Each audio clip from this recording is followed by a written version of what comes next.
The following is a presentation of the Championship Racing Network. CrossedFlags, a racing podcast. It's your midweek fix for racing news and information. Brought to you by the Championship Racing Network. Now let's head trackside to join your hosts, Steve West and Matt Nicholson.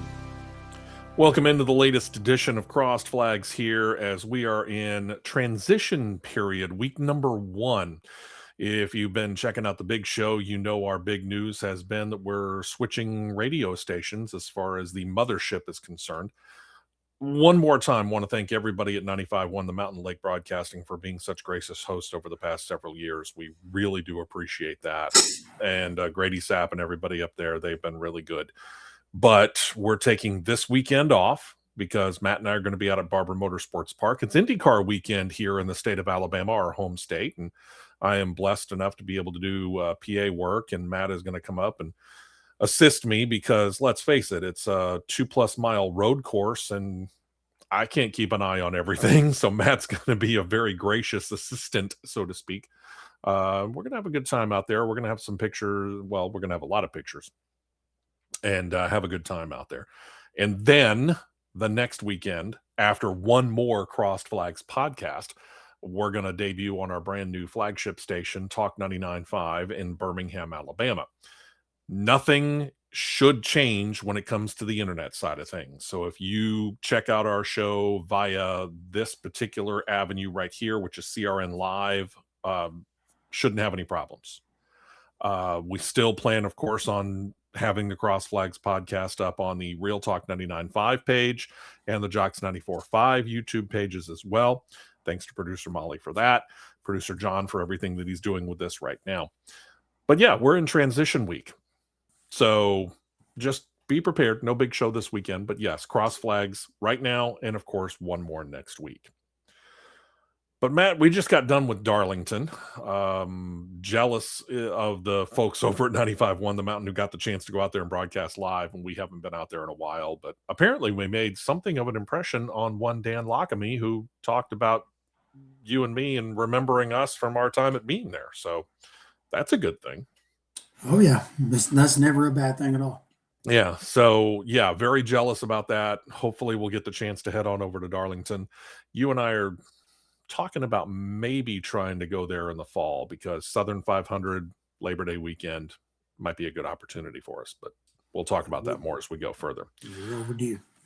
But in the aftermath of Darlington is really what I want to talk about. And Tyler Reddick wins again. And this is leading some people to lead me to go into a rant. Let's just put it that way.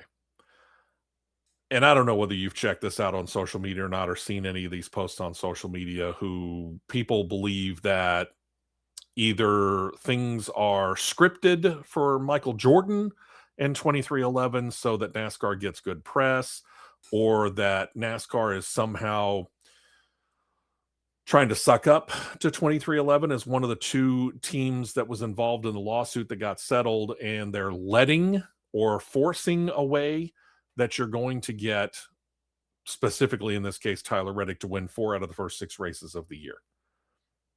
Pardon my French. Absolute BS. Or do you disagree? I honestly think it's the highest level of Bravo Sierra that it's existed known to mankind. Okay. So I'm going to ask you this question. Among chartered teams, how many teams are there? 36. Okay. Among chartered team owners, how many are there?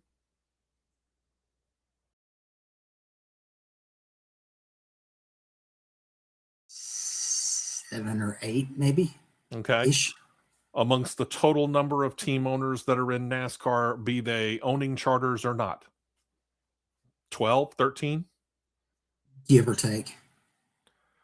You're going to tell me that NASCAR, and I get it, they can rule with the quote-unquote iron fist, but you're going to tell me that NASCAR is going to order a minimum of 36 and a maximum of 40 cars, and anywhere around 10, 11 teams, You're going to tell them you have to let 2311 Racing win, and they're all just going to go, okay. If that was the case, then where's front row? Exactly. If And that was the case, where's RCR? Well, and if that was the case, why is it only Tyler Reddick? Why not Bubba Wallace?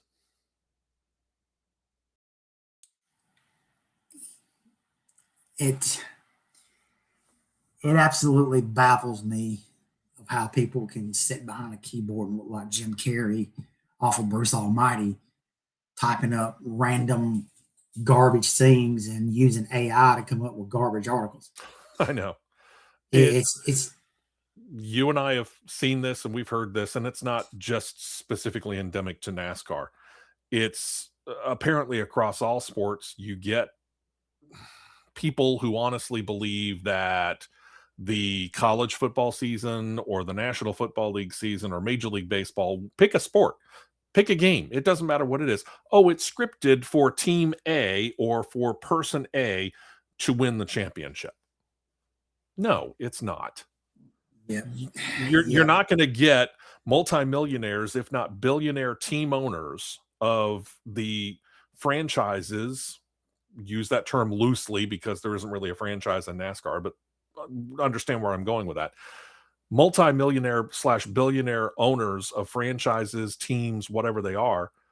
You can't sit there and tell me that the league is going to go, well, it's team X that's going to win this year, and the other, however many of you there are, we might pick you next year. What? Yeah, I mean, it's honestly, it's downright comical. It's beyond comical because when it's so far out of the first 6 races, Toyota's won 5 out of 6. Okay. Yep. Mm-hmm. Has any of these brainiacs given any remote thought that maybe Toyota did their homework and they've got some of this stuff figured out? And it just so happens that Tyler Reddick has put himself in a really good position in the races that he's won to be able to actually claim a checkered flag. Because Daytona super speedway package combined with you got to have some luck. Sure. Luck there. He had luck on his side. He was in the right place at the right time. Atlanta. Super speedway package. Pretty similar scenario. Right, he was in the right place at the right time. And you and I talked about it on this podcast right after the Atlanta race as well. Bubba Wallace actually had himself in the perfect position to win that race.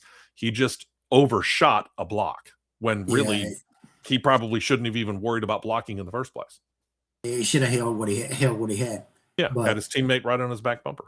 Coda, 750 horsepower, low aero. Mm-hmm. Phoenix, same thing. Vegas, 670, high aero. Darlington, 750, low aero. Maybe Toyota's got the 750 figured out before everybody. Has anybody thought of that? And let me ask you something else, because correct me if I'm wrong. It was just a couple of years ago, Christopher Bell came out of the gates and won 3 races just like that. William Byron, who won the last couple of Daytona 500s, didn't just stop there. He had another win or 2 in the short couple of races afterward. This is not something that we haven't seen before. We have seen drivers who get out of the gates quickly and they reel off 2, 3, in this case 4 wins in a relatively short period of time. I don't seem to remember anybody saying that the William Byron years or the Christopher Bell years were scripted. They don't, all because it's just all that happened last year and everything happened, and just because it's Michael Jordan. Yeah. And just because it's tied into who it's tied into and who's a part of everything. That's all it boils down to. But, ever since he's been in Cup, Tyler Reddick has not had a high horsepower package level to be able to deal with. Mhm. Really has been. Yeah. Okay? And he's still done pretty well. Tyler, yeah, he hung on there well. But Tyler Reddick's background primarily was super late models and dirt. Let me A think. lot of people, super late models and dirt, High you horsepower. are no less. I'm gonna say 95% of the time, you are no less than 800. Pending which track you run and what engine setup you want to drive with to be able to keep the car hooked up. But majority of the time, you are no less than 800. Some cases, when you go to a real large track, I'm going to use Golden Isle Speedway in Brunswick, Georgia. Okay. Going to use Vado Speedway in New Mexico. Going to use Charlotte, dirt track at Charlotte. I'm going to use East Alabama Motor Speedway in Phoenix City. Those are 4 prime examples. Majority of the field is going to unload with no less than 900. No less than 900. Okay. And the reason I know about that stuff right there, because I was on the racetrack at one point at the same time as Tyler Reddick when he was little, real little, like 13 years old. And he was running a super late model at Phoenix City. Yeah. I know. And somebody that's used to that adapts to higher horsepower quicker. Sure. I'll use myself for an example. I drove no less than 670. Engines that I had, whether they be through through different combination setups and getting them freshened up, or just through different combinations of how you set the engine up, I was no less than 670. The first time I got into a car that was barely over 500, I didn't know what I was doing. I can did not know imagine what I that was seemed like a doing. massive change. Yeah. Here's your analogy right here. Here's the line of what I look like. Tim Dalen talking to Harry Hogg on that pit stop about what the team looked like in Days of Thunder. Right. That's what I look like. Yeah. We'll leave it there. Yeah. Lower horsepower. Go look up Days of Thunder monkey/football. We'll leave it at that. There you go. And kids, ask your parents. But simply put, seems to me early on, Toyota's done their homework. Toyota's got this 750 low horsepower pack, 750 high horsepower, low downforce package figured out. Mm-hmm. And they've set the benchmark. And understand that I'm talking about something that happened 40 plus years ago. But I can remember, I mean, look up behind me here, and specifically up here at the top, and you can see where my NASCAR fandom began. It began with Darrell Waltrip. And Darrell Waltrip wasn't the only guy that ever did this. But when we go back to the 1980s, really all the way up into about the mid 1990s, you would get years where one driver dominated the season. Darrell Waltrip on more than one occasion won, at least 12 races in a year? Few times, yeah. Okay. Jeff Gordon, Dale Earnhardt, Bobby Allison, Cale Yarborough, Rusty Wallace, Bill Elliott. Yeah, names go on and on. Jeff Gordon's got the record at modern era record at 13. Okay. And I get it. Social media wasn't around then. The internet was fledgling, if it existed at all. But I don't seem to remember a whole lot of people complaining that there was a conspiracy when Bill Elliott was winning those races, when Rusty Wallace was winning those races, when Dale Earnhardt was winning that number of races, when Darrell Waltrip was winning that number of races.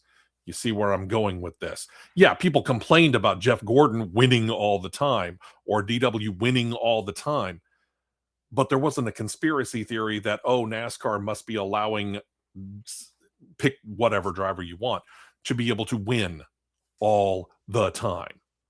Yeah, Bill France and Senior and Junior would laugh at them in their face if they did that. Exactly. And should. Because this is... I just don't understand it.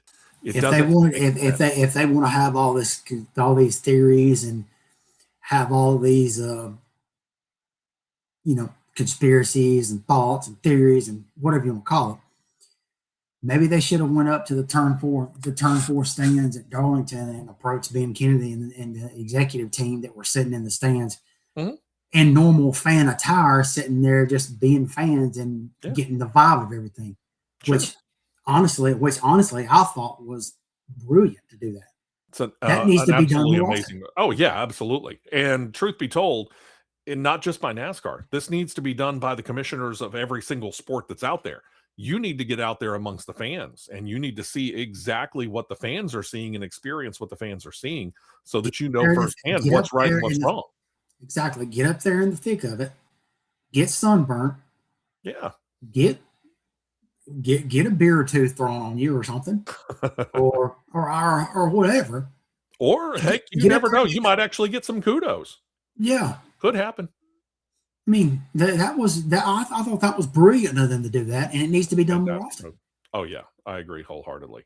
So let's please stop with the conspiracy theory ideas that, oh my God, such and such league is allowing such and such team or such and such driver to win everything. No. Understand these guys are that talented. These guys are working that hard, number one. And in the case of the Cup Series, anywhere from 35 to 39 other cars that are out on the track don't want to see Tyler Reddick win. And I would ask this question of you.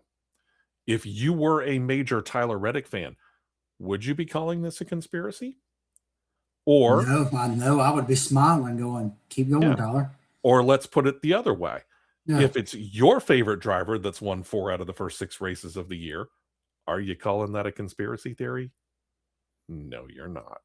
And guess what, kids? 2 out of the next 3 are 750 low horsepower, low downforce.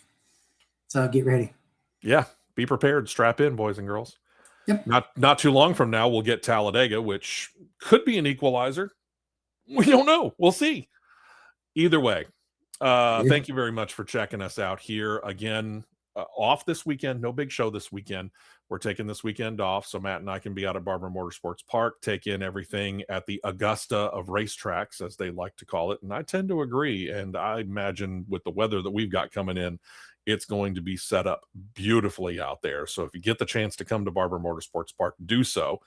If you get the chance to watch it on television, you should, because again, the scenery is just going to be beautiful and the racing's going to be real good.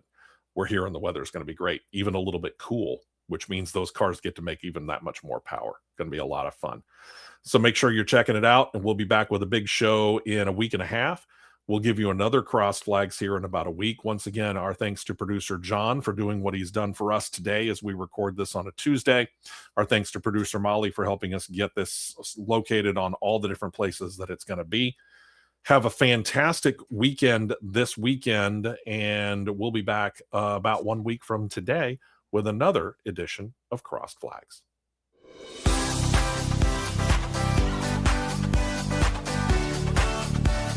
You've been listening to Crossed Flags, a racing podcast. For more content like this, subscribe to CRN Live on YouTube, and you'll be set to catch the 2-hour live show every Saturday morning at 9 Eastern, 8 Central.